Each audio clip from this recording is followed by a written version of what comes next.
ঋতুরাজ বসন্ত যাই যাই, ঋতুর হিসেবে গ্রীষ্মের এখনো কয়েকদিন বাকি। দক্ষিণ হাওয়ায় উতল হওয়ার কথা যে বসন্ত, সেই পুষ্পিত ঋতু বসন্তেই এবার গ্রীষ্মের খরতাপ আর দাবদাহ। দুঃসহ গরমে জনজীবনে নেমে এসেছে চরম দুর্ভোগ। এর মধ্যে রাজশাহী, কুষ্টিয়া ও যশোরে তাপমাত্রা রেকর্ড করা হয়েছে 40.5 ডিগ্রি সেলসিয়াস।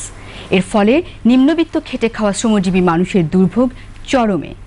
ঘনবসতিপূর্ণ রাজধানী ঢাকাবাসী মানুষও হাঁসফাঁস করছে তীব্র গরমে। কয়েকদিন ধরে চলা এই খরতাপ নিয়ে রিপোর্ট করছেন ফয়জুল্লাহ সাইদ। সপ্তাহের শুরুতেই ছিল মেঘলা আকাশ আর দমকা হাওয়া, সঙ্গে ছিল তুমুল বৃষ্টি, আর সপ্তাহান্তে প্রচণ্ড দাবদাহ। প্রকৃতির এ আচরণে পুড়ছে মাঠ ঘাট জনপদ, আর দুর্ভোগ নেমে এসেছে খেটে খাওয়া শ্রমজীবী সাধারণ মানুষের জীবনে। না, কাজ তো এখন এটা আমাকে অভ্যাসে পরিণত, তাই গরম লাগলেও করতে হবে আর ঠান্ডা লাগলেও করতে হবে। আজকে অনেক গরম পড়ছে, তার বলার কোনো শেষ নেই। প্রচণ্ড খরতাপের ক্লান্তিতে অনেকেই ভ্যানে বা গাছের ছায়ায় কিছুক্ষণ ঘুমিয়েছেন নিভৃতে। আবার শ্রমজীবী দিনমজুররা প্রচণ্ড দাবদাহকে উপেক্ষা করে জীবনযুদ্ধে ব্যস্ত সময় পার করেছে মাথার ঘাম পায়ে ফেলে।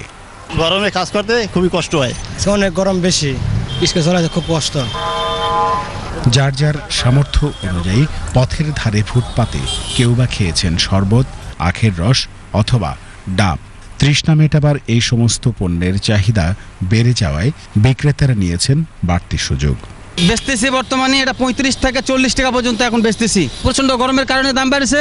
আবহাওয়াবিদগণ জানিয়েছেন এ অবস্থা আরও কয়েকদিন অব্যাহত থাকবে, সেই সাথে আরও 2-1 ডিগ্রি তাপমাত্রা বাড়তে পারে। নতুন বছরের প্রথম দিন পয়লা বৈশাখে ঢাকায় দেখা মিলবে না বৃষ্টির। গ্রীষ্মের আগেই এই অস্বাভাবিক তাপমাত্রা নতুন কিছু নয়। তাপপ্রবাহটা এরকমভাবে হয় যে একটা এলাকায় আপনার সবচেয়ে বেশি হয়, তারপর আস্তে আস্তে একটু কম থাকে, তারপরের এরিয়াটা একটু কম থাকে, এইভাবে। 12 তারিখ পর্যন্ত এরকম চলার সম্ভাবনাই বেশি। 13 তারিখ থেকে হয়তো দেশের পূর্বাঞ্চলে আরেকটু বৃষ্টিপাত বাড়তে পারে। গ্রীষ্মের এই দাবদাহ থেকে মুক্তি দিতে এক পশলা বৃষ্টি এনে দেবে সবার জীবনে স্বস্তি, এমন প্রত্যাশা নগরবাসীর। জলবায়ু পরিবর্তনের ফলে পরিবেশ হারাচ্ছে দিন দিন তার নিজস্বতা, আর এর ফলে পরিবেশের বৈচিত্র্য রক্ষায় সবাইকে এগিয়ে আসার আহ্বান জানালেন পরিবেশ বিজ্ঞানীরা। ফয়জুল্লাহ সাইদ, বাংলাদেশ টেলিভিশন, ঢাকা।